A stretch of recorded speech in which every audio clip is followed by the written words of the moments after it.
boa tarde, bom dia, boa noite, meus queridos alunos. Estamos aqui para um videozinho sobre língua portuguesa. Pretende ser um vídeo bem rápido, porque a gente está com a matéria atrasada e nesses tempos de coronavírus foi o melhor que deu para arranjar. E é o começo de um, de um canal no YouTube. Então espero que vocês gostem da aula, que vocês deem os seus likes, os seus dislikes, comentem, façam suas sugestões, indiquem para os amigos. Nesse tempo de coronavírus é bom, né? É material, é aula. E vamos que vamos. Vamos falar hoje de sujeito e predicado. O que vem a ser o sujeito? O que vem a ser o predicado? O sujeito é o termo do qual nós falamos na oração. E o predicado é tudo o que falamos desse sujeito, tá? O sujeito pode ser uma coisa, pode ser uma pessoa, pode vir como uma simples palavra ou mesmo uma oração. O sujeito é, né, um dos termos essenciais da oração, assim como o predicado. Eu sei que muita gente diz assim, mas há orações sem sujeito. Então como é que ele pode ser essencial? Ele é essencial porque ele faz parte da essência da oração, ou seja, da base da oração. Uma oração está dividida entre sujeito e predicado, entendeu? Os outros termos sintáticos, como adjuntos, complementos, predicativo, enfim, aposto, eles ou estão no sujeito ou estão no predicado. E por isso eles são chamados de termos essenciais. Não é porque não podem faltar na oração, mas porque são a essência de uma oração. Toda uma oração que se constitui esses dois termos extremamente importantes. Tá? Então vamos começar falando do sujeito. O sujeito, como disse, é um termo essencial da oração, é aquele, né, ou aquilo de que falamos, tá? E a forma de encontrar o sujeito é a forma mais simples possível. Você identifica dentro da oração a ação verbal, tá? Dentro da oração, o verbo, melhor dizendo. E pergunta ao verbo quem é o autor daquela ação, tá? Por exemplo, se eu digo assim, na frase, o menino chutou a bola, né?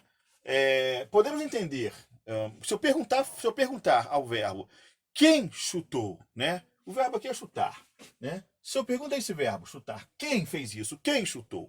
A resposta da minha pergunta não poderia ser outra, né? Você me diria, professor, segundo a oração, quem chutou foi o menino. Então, o menino é o sujeito da oração, porque é ele o praticante da ação verbal, da ação de chutar.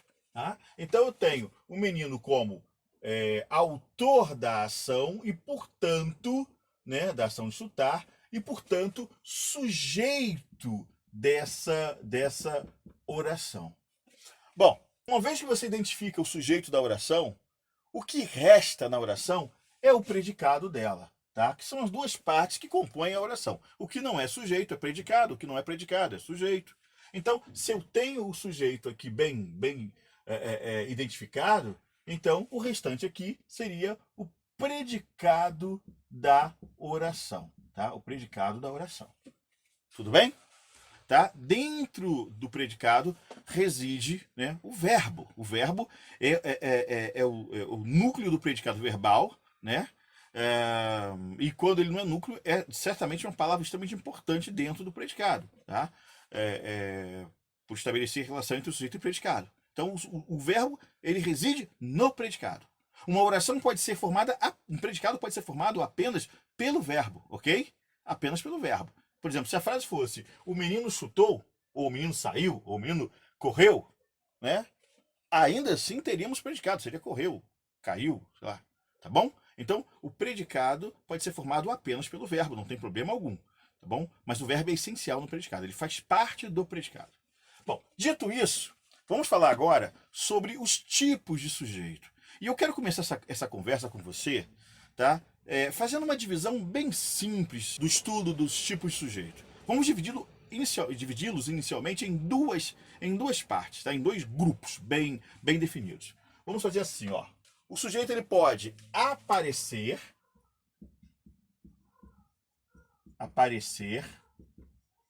na oração, e o sujeito pode não aparecer na oração. que quer dizer isso? O que eu quero dizer com isso? Eu quero dizer que ou o sujeito vai estar na oração escrito, né?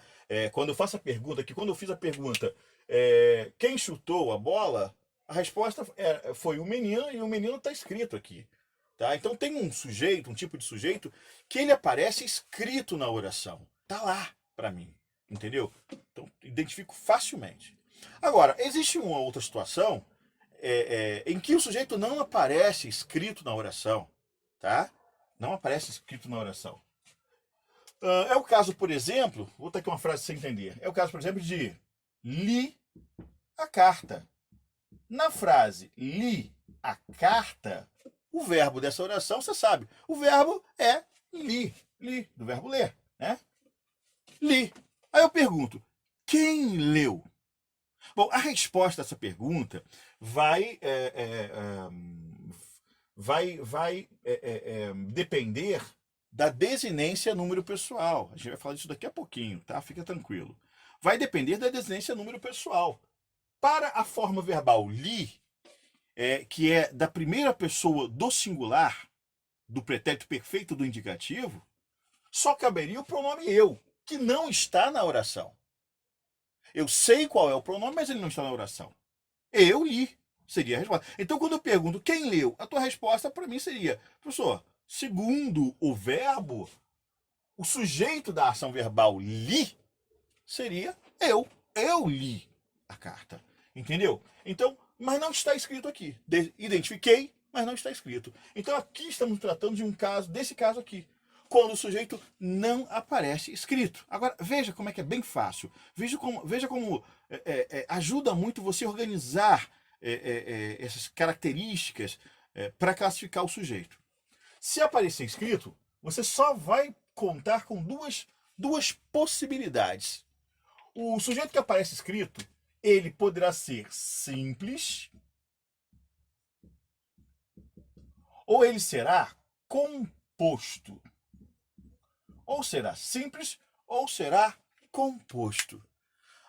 O que é um sujeito simples? A gramática nos ensina que um sujeito simples é aquele que possui apenas um núcleo.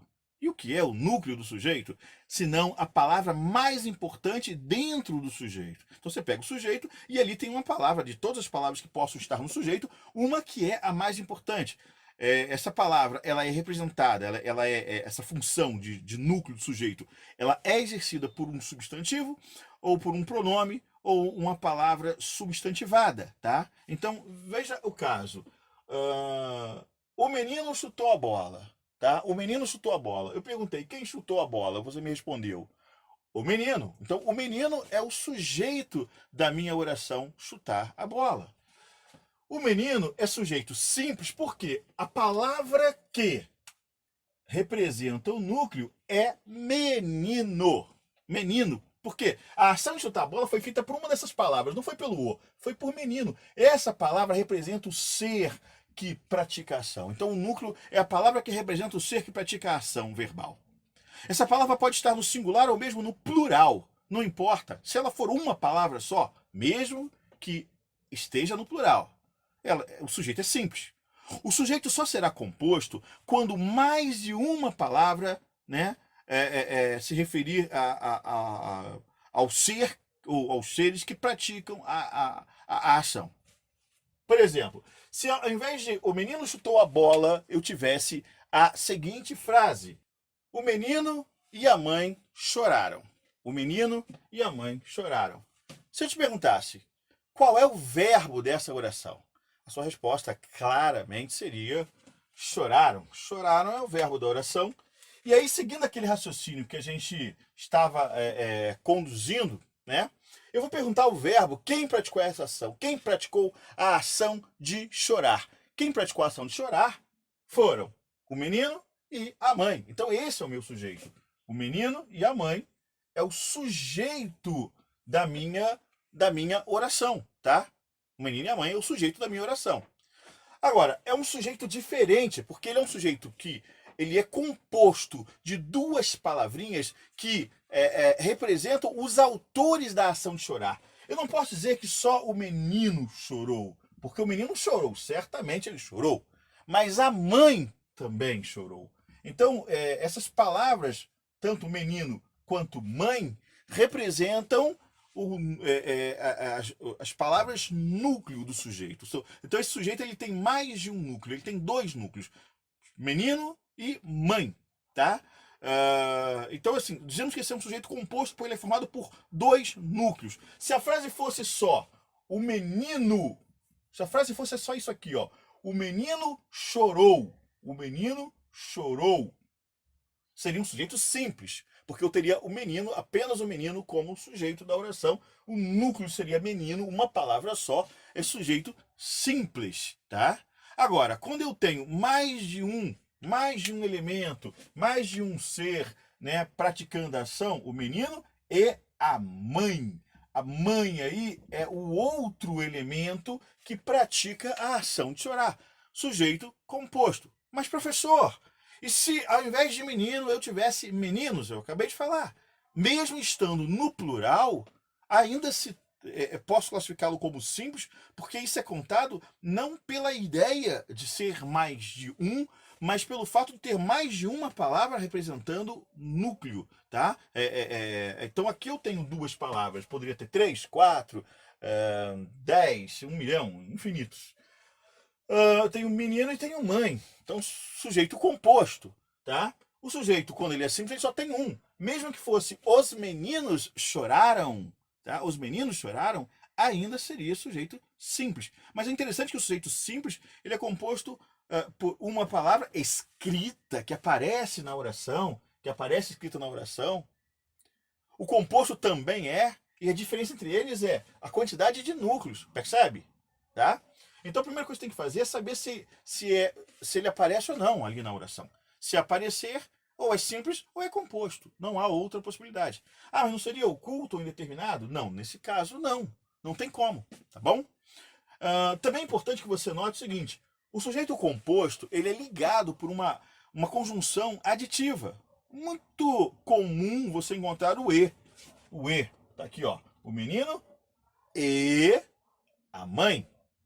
Mas poderia ser ou, nem, né? Uma conjunção aditiva. Em geral vai ser o E, tá? Para te facilitar a vida. A presença da conjunção liga os núcleos, porque é isso que a conjunção faz. A conjunção é o termo morfológico que serve a palavra com função morfológica de ligar palavras com a mesma função sintática ou orações. Tá? Aqui no caso estão ligando palavras com a mesma função sintática, são núcleos, ambas são núcleos do sujeito. Agora, e se o sujeito não aparecesse escrito na oração? Vamos ver o caso? Pois é. Se o sujeito não aparece escrito na oração, quando eu faço a pergunta, eu até posso saber a resposta, né? Quando eu perguntei lá quem leu a carta, eu li a carta, quem leu a carta? Eu.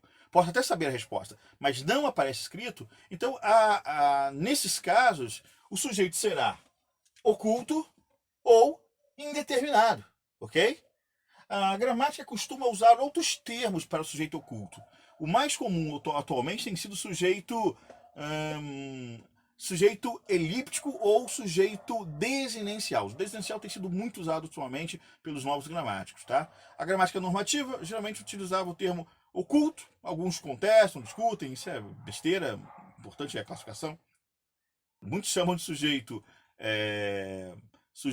desinencial, tá? Isso muito por causa da desinência verbal. Como a gente viu no caso do li a carta, a desinência verbal ela identifica o sujeito. Mas o que vem a ser a desinência verbal?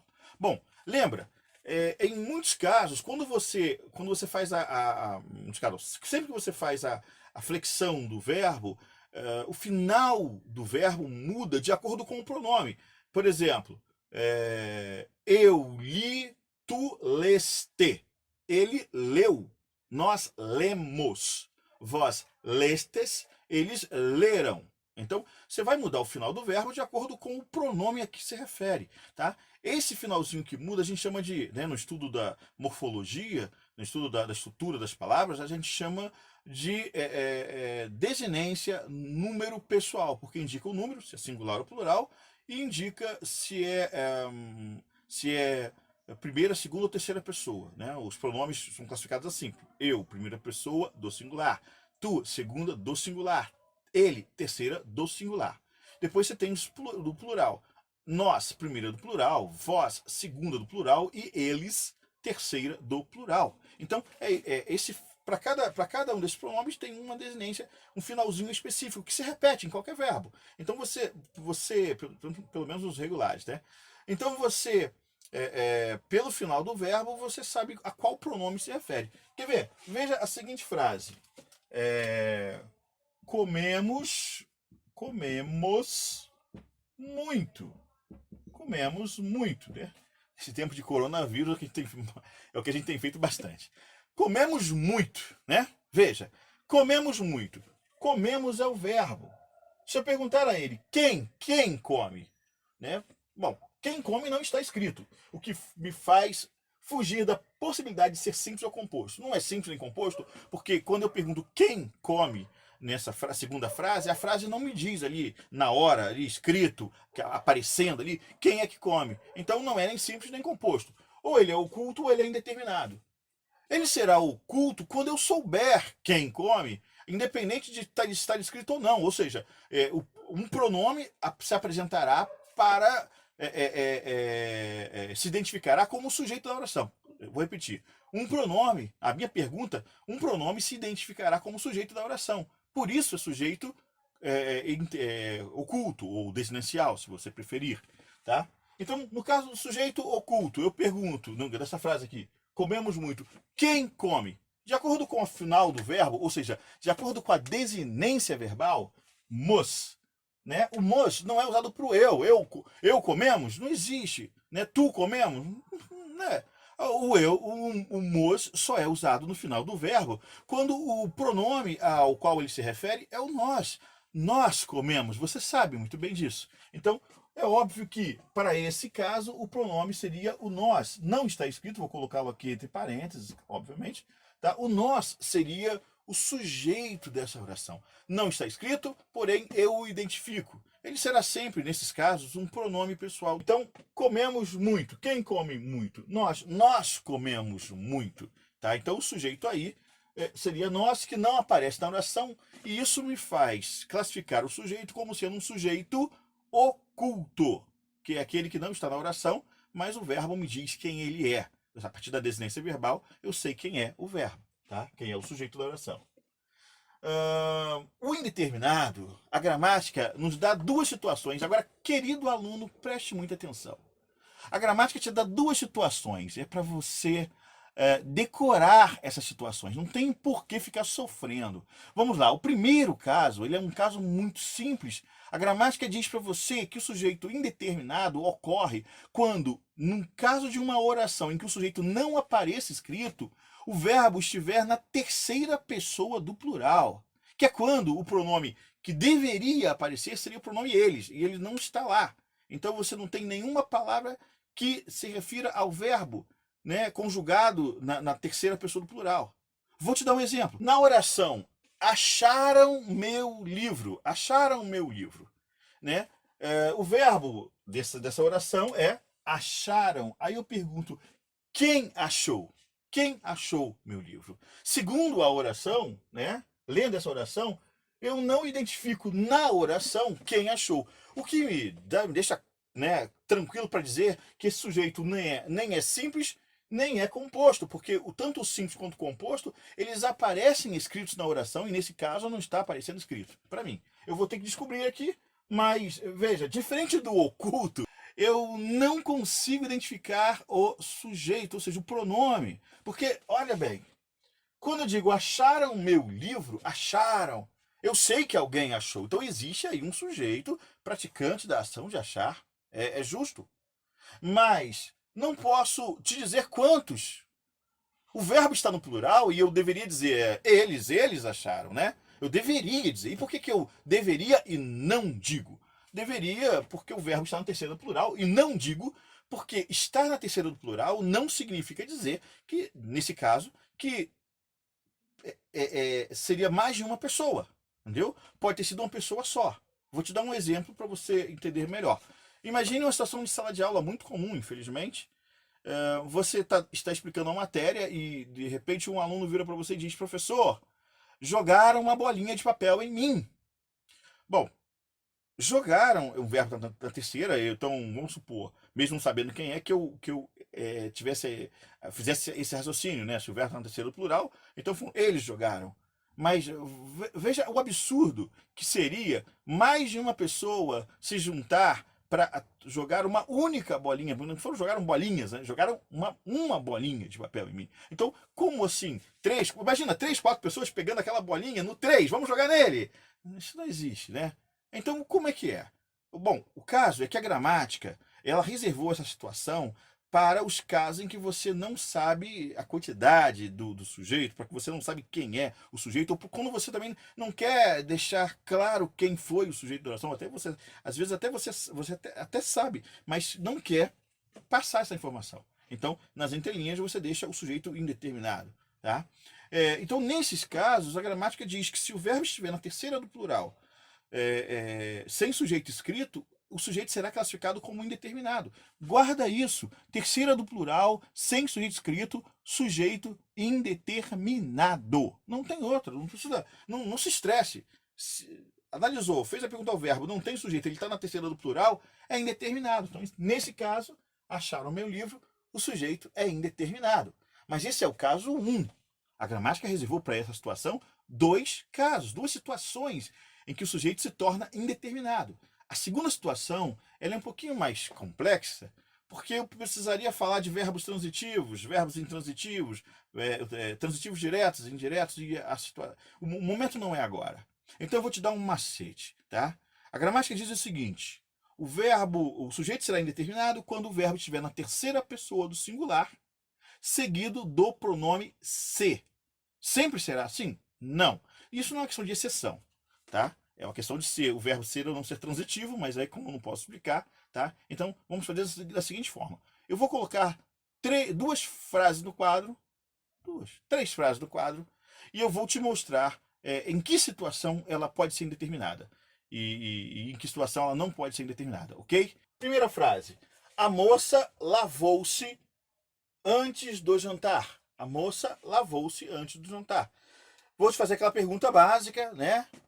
Qual é o verbo da oração? Você vai me responder, obviamente, que o verbo é lavou-se. Certo? Lavou-se está na terceira pessoa do singular, mais o pronome ser. É aquele caso, terceiro do singular, mais pronome ser. Aí eu te pergunto, aí eu faço aquela pergunta ao verbo. Quem lavou-se? Quem lavou-se? Bom, você vai responder para mim que quem lavou-se, segundo a oração, quem lavou-se foi a moça. Então eu não posso dizer que esse é um caso sujeito indeterminado, porque a oração, o sujeito, o sujeito, como resposta, aparece na oração após a minha pergunta ao verbo. Então, se aparece escrito, ou é simples ou é composto. Nesse caso, o núcleo é moça, esse sujeito aqui é um sujeito simples. Não há nenhum conectivo que ligue núcleos, porque só há um núcleo. Tá bom? Segundo caso, lavou-se o carro. Lavou-se o carro. Veja bem, eu vou te instruir a fazer 2 perguntas. Né? O certo seria você saber se o verbo é transitivo ou não, mas como esse estudo ainda está por vir, eu vou te instruir a fazer 2 perguntas nesse caso. Toda vez que o verbo vier na terceira pessoa do singular, mais o pronome ser, você vai fazer 2 perguntas. Vou repetir. Toda vez que o verbo vier na terceira pessoa do singular, mais o pronome ser, você vai fazer 2 perguntas. Vai perguntar quem ao verbo, quem é o autor da ação, e depois vai perguntar o que ao verbo, o que é o autor da ação, ok? Você vai fazer essas 2 perguntas ao verbo. Vamos ver nesse caso aqui. Lavou-se o carro. Lavou-se o carro. Se eu perguntar quem lavou-se o carro? Bom, a pergunta fica até sem sentido por causa do pronome ser. Tá? Quem lavou-se o carro? Não tem como responder essa pergunta. Né? A frase não diz quem lavou. Não está claro para mim quem lavou. Não há pronome que eu encaixe ali, até por causa do ser. O mais perto seria o ele lavou, mas aí tem o ser, ele lavou-se. Não faz sentido, entendeu? Então, não tenho, uma resposta para quem. Vou fazer a pergunta o quê? Mas, professor, você não fez a pergunta o quê no primeiro caso? Eu não fiz porque quando eu fiz a pergunta quem lavou-se, a resposta me foi dada, a moça. Então não há por que eu fazer a pergunta o quê? Perguntei quem, respondeu, e essa resposta é o meu sujeito. A resposta a essas perguntas é o sujeito. A primeira pergunta tem que ser o quem. Se não houver resposta para o quem, faça a pergunta o que. Nesse caso específico, terceira do singular mais pronome ser. Veja, lavou-se o carro. Eu vou perguntar o que lavou-se? O que lavou-se? E você já sabe a resposta. O carro. O que lavou-se foi o carro. O carro é a resposta à minha segunda pergunta. E nessa situação, vou repetir, terceira do singular, onde caberia o ele, mas aqui não dá para usar. Terceira do singular mais pronome ser. Nesse caso, a resposta a quem ou ao que seria o sujeito. Se eu tiver, a primeira pergunta seria o quem. Perguntei, não obtive resposta. Então perguntei o que e obtive resposta o carro. O carro é o meu sujeito, portanto. Ocorre que essa frase está na voz passiva. Falaremos disso mais à frente, tá? A terceira frase, come-se bem nesta escola, come-se bem nesta escola, eu pergunto, quem come? Bom, de novo, a minha pergunta não tem resposta. Quem come? Come-se bem nesta escola. Quem come-se? Seria até indecente responder essa pergunta, né? Quem come-se? Né? Então, assim, a pergunta quem come-se não tem resposta, tá? Não tem resposta. Vou perguntar o quê? O que come-se? Bom, se você ler a frase, come-se bem nesta escola, você não vai poder me responder essa pergunta, porque a frase não diz o que come-se. Nesse caso, trata-se de um sujeito indeterminado. Porque eu sei que alguém come, ou seja, existe alguém que come, eu só não consegui identificá-lo. Tá? O sujeito indeterminado é alguém que você não identifica na oração. Então, nesse caso, o sujeito será indeterminado. Tá? É uma voz ativa e sujeito indeterminado. O primeiro caso, a moça lavou-se, é um caso de voz reflexiva, em que o sujeito pratica e sofre a ação verbal. O segundo caso é voz passiva, onde o sujeito sofre a ação verbal. O carro, ele não lavou, ele foi lavado. E o terceiro caso é um caso de voz ativa, em que o sujeito é indeterminado. Percebe? O sujeito é indeterminado, porque não há a resposta para quem nem para o quê. Outra coisa importante, nos casos em que o sujeito é indeterminado, esse ser, ele recebe um nome, tá? Chama-se índice de indeterminação do sujeito. Eu vou escrever aqui para você, ó, índice de indeterminação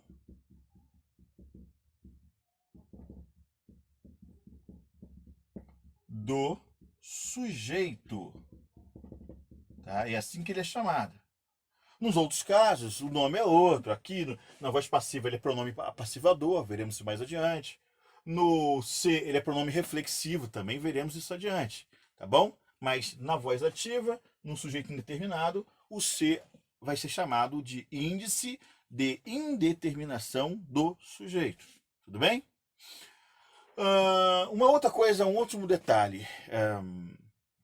Se nessa frase aqui, se eu tivesse colocado o que come-se, esse o que come-se seria o sujeito. Se a frase fosse come-se lagosta nesta escola, eu perguntaria o que come-se? Lagosta. Lagosta seria o sujeito. Veja que a construção da frase muda toda a classificação, tá? Então não vai achando que é decorar e acabou. Não, você tem que pensar mesmo, tá bom? Então nesse caso aqui, é porque eu não tenho a coisa comida. Mas se eu tivesse a coisa comida ali escrita, ela responderia a pergunta o que, e esse o que seria o meu sujeito, tá bom? Outra dica muito importante, sujeito não aceita preposição, não aceita a preposição antes dele, ou seja, ele não aceita ser preposicionado, tá? Não existe sujeito preposicionado. Em alguns casos, quando eu faço a pergunta, a resposta vem com preposição. Se isso ocorrer, isso não será o sujeito. E assim o sujeito será indeterminado da mesma maneira. Veja esta situação. Precisa-se de álcool gel. Nessa frase, precisa-se de álcool gel, eu pergunto quem precisa. Bom, quem precisa não vai me dar resposta, não está dizendo quem. Logo, não é sujeito em simples nem composto. Já sei que se trata de um caso de um indeterminado. O que precisa-se? Aí você, né, mais que depressa, você vem com a resposta: de álcool gel. Não, eu não perguntei de que, eu perguntei o que. existe um paralelismo entre a pergunta e a resposta. Se eu perguntar o que, você não pode usar a preposição para a resposta. Se eu perguntar de que, aí você usa. Mas a pergunta não tem preposição, logo a resposta também não deve ter. O sujeito não trabalha com preposição, não tem preposição antes dele, tá bom? Então, essa resposta de álcool gel, pelo simples fato de ter uma preposição antes dela, já está me dizendo que não é o sujeito da oração. Então, fica tranquilo, não se estressa, não é o sujeito, tá bom? Então, se não tem uma resposta para quem e nem para o que, é sinal de que o sujeito, nesse caso, também se trata de sujeito indeterminado, tá? Então, nesse segundo caso, nesse quarto caso, o sujeito também é indeterminado. O C é índice de indeterminação do sujeito e vida que segue, tá bom? Vamos ver agora o último caso, que é o caso da oração sem sujeito. Oração sem sujeito, tá? Lembrando o seguinte, oração sem sujeito não é um tipo de sujeito. Os sujeitos são simples, composto, oculto ou desidencial, se você preferir, e indeterminado, tá bom? Oração sem sujeito, também chamada de sujeito inexistente, é uma condição da oração, ou seja, a oração não possui um sujeito, tá? Por questões gramaticais ou por questões de lógica, a oração não possui um sujeito, ok? Só tem predicado ali, então você vai fazer análise, né, se não tem sujeito, tudo que está ali é predicado, isso vale até para o oculto, para o indeterminado. O que está ali é apenas o predicado, o sujeito está fora ou não existe. Então, nesse caso, nós não teríamos um sujeito para a oração. Aí a gente classifica a situação da oração como sendo uma oração de sujeito inexistente ou uma oração sem sujeito. Não é um tipo de sujeito, mas a classificação da condição da oração na análise sintática. Tudo bem? Então, vamos ver aqui alguns casos. Não são muitos, não, são rápidos, a gente vai passar disso, né, bem rapidinho, porque são casos bem específicos e vale a pena você dar uma decorada também nessa parte da matéria e prestar atenção quando estiver analisando. Tudo bem? Vamos partir para o caso. O sujeito inexistente ocorre em alguns casos específicos. Eu que listei 6 casos específicos de sujeito inexistente, ou seja, de oração sem sujeito. Então você vai fazer o seguinte, você vai prestar muita atenção, porque são casos bem específicos a serem analisados por você na hora da análise sintática, da classificação do sujeito, tá? Você pode até tirar isso por exceção. Por exemplo, se ele não é simples, não é composto, não é oculto, não é indeterminado, ele é inexistente, né? Até por eliminação. Você aprendeu os outros, esse é o da eliminação. O que você tira, se não é nenhum dos outros, então ele é inexistente. Mas você pode ficar de olho nos casos muito específicos. Eu quero que você preste atenção nos casos específicos em que o sujeito se torna um sujeito inexistente, né? No caso em que a oração possui sujeito inexistente, tá bom? Primeiro caso, veja a frase. Ventou muito antes da chuva. A gramática diz, se o verbo indicar uma ação, né, natural, verbos que indicam fenômenos naturais, eles são verbos impessoais, ou seja, eles não representam uma pessoa, portanto, uma pessoa do discurso, eu, tu, ele, nós, vós, eles. Ele não tem sujeito, ok? Ele não tem sujeito, ele não representa uma pessoa, né? Alguém que poderia praticar ação. E, portanto, falei que ele não tem sujeito, olha que besteira, pelo quarto da edição. Ele não produz sujeito, tá? Poderia até dizer que ele não tem sujeito, estaria certo, estaria errado, não. Peraí, deixa eu apagar isso aqui. Não, peraí, deixa eu cortar isso aqui, peraí. Então, como eu estava dizendo, o sujeito inexistente, ou oração sem sujeito, são aqueles casos em que você não tem um sujeito que pratica a ação verbal, tá bom? Ele ocorre em 6 casos bem específicos, que você pode tirar até por eliminação. Se não é sujeito simples, não é composto, não é oculto ou indeterminado, então é inexistente. Você poderia pensar assim. Isso ajuda bastante no teu trabalho de análise sintática, é o raciocínio lógico. Mas você pode também ficar atento aos detalhes, aos casos bem específicos que a gramática aponta. Vamos ver os 6 casos bem específicos? Primeiro caso, sujeito é inexistente quando o verbo indica um fenômeno natural. É o caso de ventou muito antes da chuva. Nesse caso, ventou muito antes da chuva, o sujeito é inexistente porque a ação de ventar é uma ação, é um fenômeno e não existe autores dos fenômenos. Os fenômenos apenas eles ocorrem. Tá? Eu não posso perguntar quem inventou. Essa pergunta não faria o menor sentido. Eu sei que muitos responderiam. Professor, quem inventou foi o vento. Mas presta atenção. O vento é a consequência do ventar. Ele não é o autor, ele não faz ventar. Ele é o ventar em si. Tá? A essência é essa. Então, quem fez, né?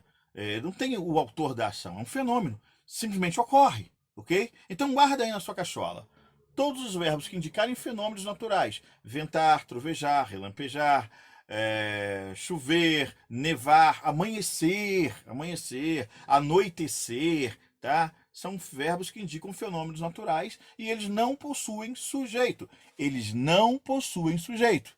Mas cuidado, se esses verbos estiverem sendo usados no sentido figurado, você sabe, eles são palavras, podem ter mais de um sentido.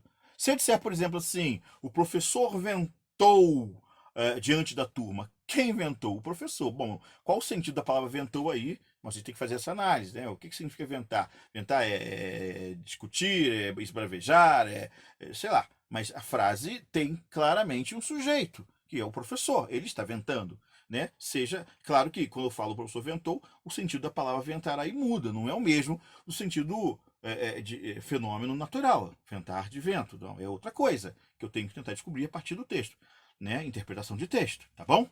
Então fica essa dica. Verbos que indicam fenômenos naturais não possuem sujeito, a menos a menos que eles estejam sendo usados no sentido figurado, fique esperto. No segundo caso, verbo haver, nosso camarada verbo haver. Camaradinha, presta atenção. O verbo haver, ele sempre aparece em concursos e tal. Então, assim, é um caso que a gente tem que ficar de olho. O verbo haver, no sentido de existir, ele não possui sujeito. O que significa isso? Se eu posso substituir na frase o verbo haver pelo verbo existir, ele não muda, isso não compromete o sentido da frase, a mensagem da frase, então é porque são sinônimos, né? Existir aí equivale a haver. E nesse caso, com o verbo haver não há sujeito, com o verbo existir há.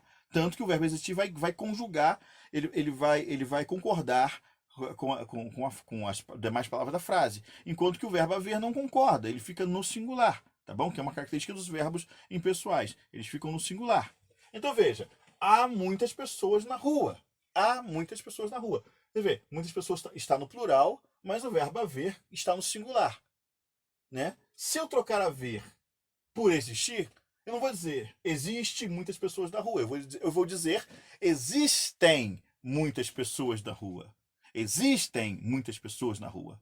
O verbo existir vai para o plural, concordando com muitas pessoas, porque muitas pessoas, pessoas aí seria o sujeito, né? Muitas pessoas seria o sujeito da oração, de existem. Mas não é o sujeito da oração de há, porque não concorda com há. O sujeito concorda com o verbo. Tá? Então aqui há muitas pessoas, o verbo haver não possui sujeito. É uma característica. O verbo haver, no sentido de existir, não possui sujeito. Guardou? Beleza, tá bom? Então fica com essa na ideia. Toda vez que você vira o verbo haver na frase, fique atento, analise para ver se ele significa existir ou não. Isso já te dá uma tranquilidade. Terceiro caso, verbo haver e verbo fazer, quando indicam tempo decorrente, ou seja, tempo que já passou, um tempo passado, um tempo que transcorreu, entendeu? Exemplos de frase. Faz dias que não saio de casa. Faz dias que não saio de casa. Repare que o verbo fica no singular. Não é fazem dias, como alguns falam. É faz dias que não saio de casa. Tá? Ou eu posso trocar por haver. Há dias que não saio de casa. O sentido é o mesmo. Os dois são sinônimos. Faz dias que não saio de casa, há dias que não saio de casa. Indica o tempo decorrido, o tempo que já passou. Quer dizer, dias se passaram desde a última vez que eu saí de casa. O sentido é esse, entendeu? Um tempo decorrido. Nesses casos, o verbo não tem... E só nesses casos. Porque, por exemplo, Joana faz 10 anos, né? Joana e Pedro fazem 10 anos. Aí eu tô... Quem faz 10 anos? Ou quem, né? Joana, ou Joana e Pedro, dependendo da frase. Tá? Aí eu tenho sujeito. Mas não tem nada a ver com o tempo decorrido. Aí é aniversário. Mas se trata de tempo decorrido, preste muita atenção, o sujeito será inexistente. Quarto caso. Ser, estar e fazer. Esses verbos, ser, estar e fazer, tá?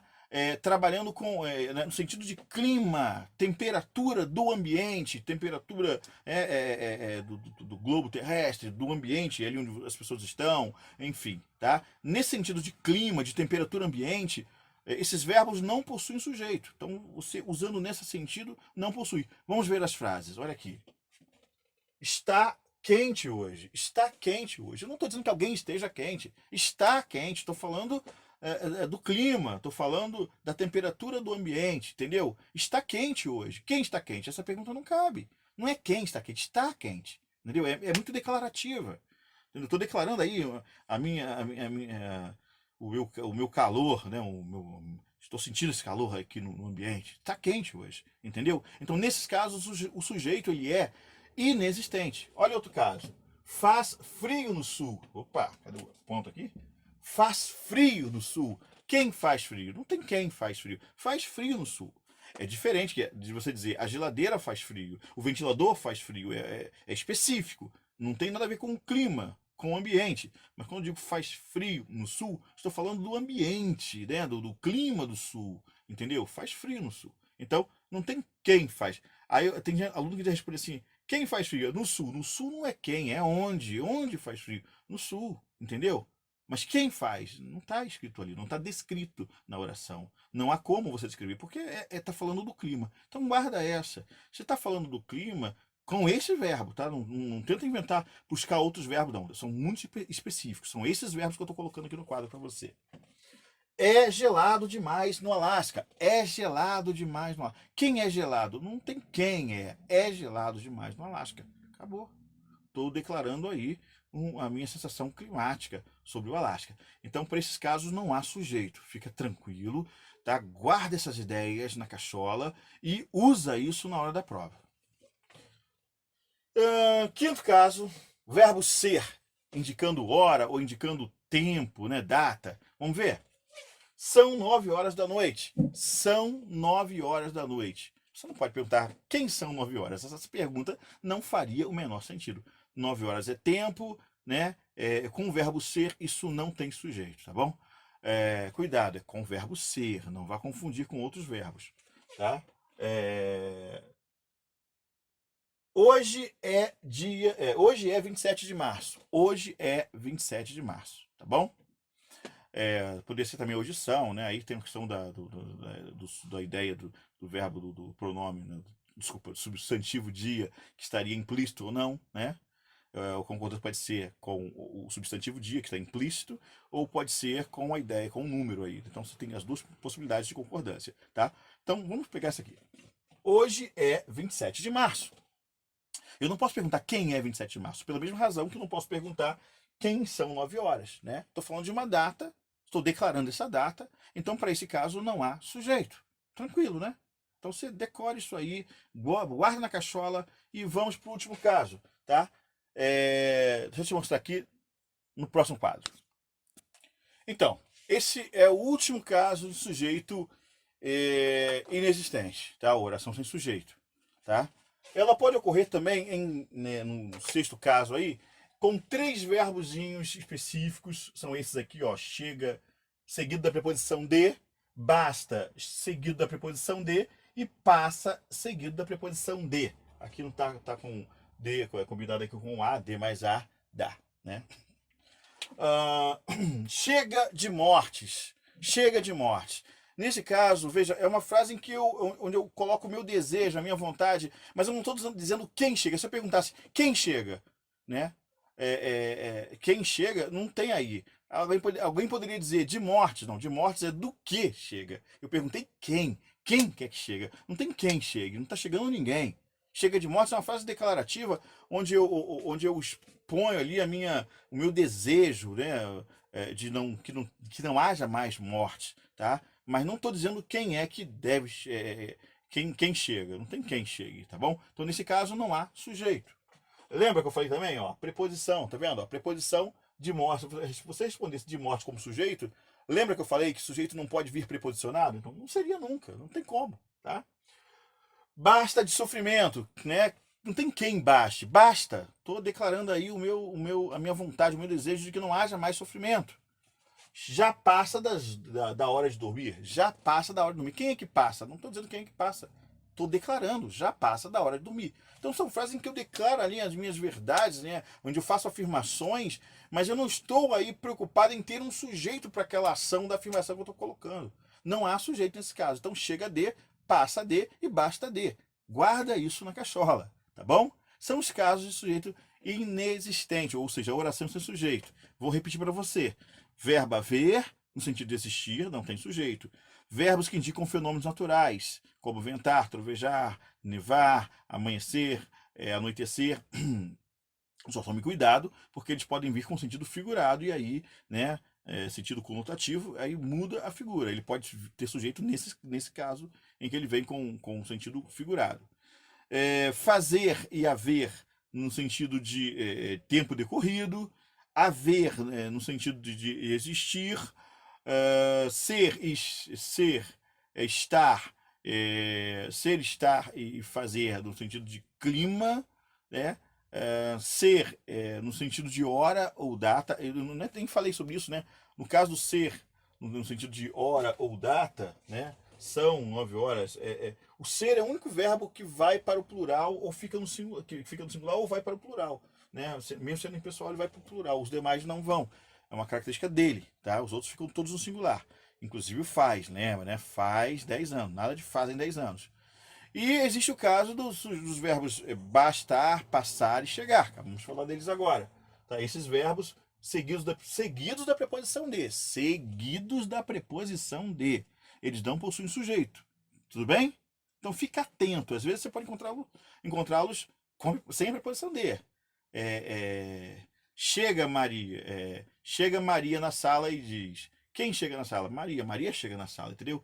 Então você tem que ter a preposição de para que isso possa valer de verdade. Tá bom? Bom, a gente para por aqui. Eu espero que a aula tenha sido esclarecedora para vocês.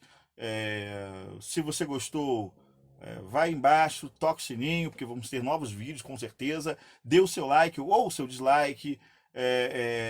Se inscreva no canal, indique para os amigos, para a gente precisar fazer esse canal crescer, porque é um canal voltado verdadeiramente para a educação, tá bom? A gente tenta aqui esgotar o conteúdo. Ó. É uma aula, uma aula na internet. Então a preocupação desse canal é ser um canal que explique, que seja claro, né? Se você tiver alguma dúvida, coloque aí nos comentários e eu te respondo, garanto que respondo. E que você possa recorrer quantas vezes forem necessárias para poder entender perfeitamente a matéria, tá bom? Vou colocar aí também aí embaixo alguns links para de conteúdo. Você pode acessar e fazer e mandar comentários e tudo mais. E a gente se vê lá no portal do Google, né? A gente esse vídeo aqui inicialmente é pro nosso trabalho na escola, então qualquer coisa o aluno pode me encontrar lá. Quem não for aluno, a gente se encontra aqui. Eu vou tentar depois, a gente vai crescer, espero que a gente consiga crescer. Precisa do seu like para a gente crescer. E a gente vai tentar fazer uma coisa bacana aí, de repente dando um suporte, tá? Aulas gratuitas de qualidade para te ajudar no que for preciso, tá bom? Conto com vocês, muito obrigado, fiquem com Deus, protejam-se, lavem as mãos, usem álcool gel se estiver no mercado, porque tá difícil, rapaz. Se alguém souber, inclusive, me diz onde é que eu vou comprar agora, tá? E se protejam, família é muito importante. Aproveita para passar o tempo com sua família, cara. Aproveita para abraçar, enquanto você não tem coronavírus, abrace os seus, esteja com os seus, né? Comemore o fato de estar vivo num meio a uma pandemia que pode nos arrebatar, nos tirar de quem amamos. Então, comemore o fato de estar vivo. Não ligue para coisas supérfluas, porque tudo que a gente perde na vida a gente pode conquistar um dia, menos a própria vida, entendeu? Então, assim, as pessoas, os amores, isso aí, né, o que a gente perde, se a gente perder, não tem como reconquistar. Mas dinheiro, casa, bens materiais, a gente recupera. A gente precisa estar vivo para amanhã renascer, tá bom? Fica com Deus e até a próxima. Obrigadão!